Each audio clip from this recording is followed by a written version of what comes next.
чыгыш ясаучыларга ошол вакытта берничә моментны искәртеп китәсем килә. Шуннан да бу программалар Аллашка безнең тукталмый. Аның өчен дә республика җитәкчелегенә зур рәхмәтләрне җиткерәсе килә. Былтыр 47 гаилә безнең АПК программасыннан акча алган булса, быел инде күренеп тора, Алла берсә 20дән артык семья шундый социаль түләүгә лаек булыр дип аңа өстәп әйтәсе килә инде.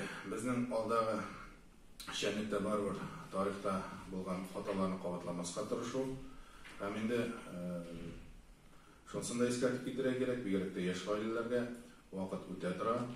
Инде һәрбер программа бар, ул программаның шартлары да бар. Шушы шартларга алдан ук яраклаштыра торырга кирәк шартларны, шушы шартларга алдан ук бөтен документларны яраклаштыра торырга кирәк. Монысына инде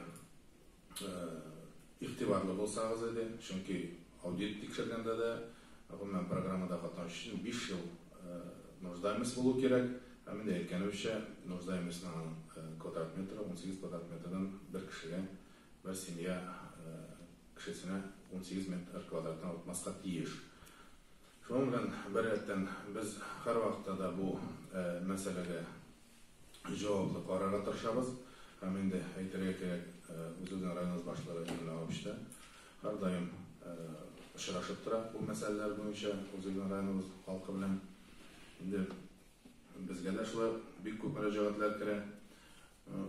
Әгәр дә инде сорауларыгыз бар икән, хөрмәтле райондашлар, рәхим итегез, без сезне кабул итәргә әзер, сорауларыгызга җавап бирергә әзер, һәм инде көчтән килгәнчә ярдәм итәрбез дип ышандырып калабыз. Рәхмәт.